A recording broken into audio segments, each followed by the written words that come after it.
இன்றைக்கி என்ன சமைக்கலான்னு பார்க்கலாங்க. மட்டன் குழம்பு தாங்க வைக்க போகிறோம். அதுக்கு என்ன தேவையான பொருள்னு பார்த்துக்கலாங்க. தாளிக்கிறதுக்கு பட்டை, கிராம்பு, ஏலக்காய், பிரிஞ்சி இலை எல்லாம் எடுத்துக்கலாம். கொஞ்சம் அதுக்கு முன்னாடி கருவேப்பிலை எடுத்துக்கலாங்க.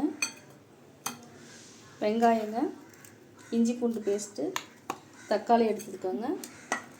மட்டன் நாங்கள் வீட்டில் அரைச்ச மசாலாங்க, தனி மிளகாய் தூளுங்க. கடாயில் எண்ணெய் ஊற்றிக்கோங்க. தாளிப்பு இதில் போட்டுக்கோங்க. பட்டை, கிராம்பெலாம்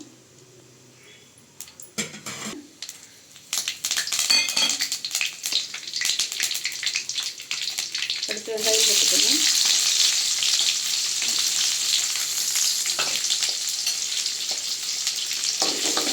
வெங்காயம் நல்லா வணக்கிட்டுக்கோங்க. வெங்காயம் நல்லா இந்த அளவுக்கு வணங்கினா போதுங்க. இப்போ தக்காளி போட்டுக்கோங்க. தக்காளி போட்டு கொஞ்சமாக இப்போ வெங்காயம் உப்பு சேர்க்கணும்னா நல்லா வதங்கி வரும்.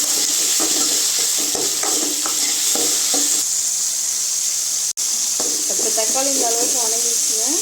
அடுத்து இஞ்சி பூண்டு பேஸ்ட் போட்டுக்கலாங்க.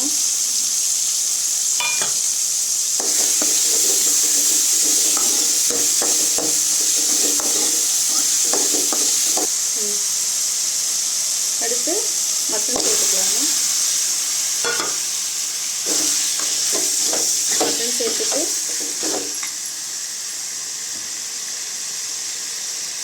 சால்ட் போட்டுக்கோங்க. நல்லா கிண்டி விட்டுருங்க.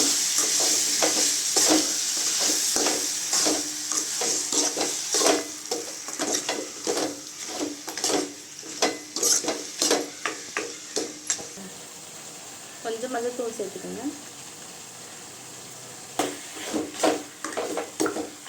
நல்லா கிண்டிட்டு கொஞ்சம் மூடி வச்சுக்கோங்க. இந்த அளவுக்கு வந்ததுக்கப்புறமா மசாலா சேர்த்துக்கோங்க.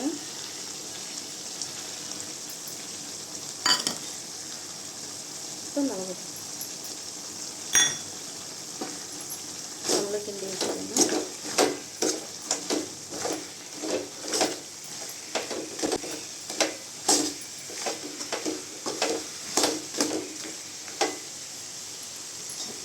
தண்ணி சேர்த்துக்கோங்க.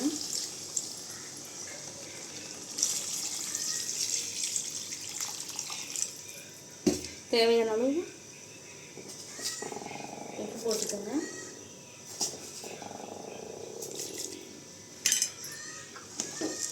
இப்போ நல்லா கொதிக்க விட்டுருங்க. மட்டன்லாம் நல்லா வேகட்டும். இப்போ குழம்பு நல்லா கொதிச்சிருச்சுங்க. இந்த அளவு கொதிக்கட்டுங்க. மட்டன் குழம்பு நல்லா தண்ணியாக இருந்தால் தாங்க டேஸ்ட்டாக இருக்கும். இப்போ அடுப்பு ஆஃப் பண்ணிடலாங்க.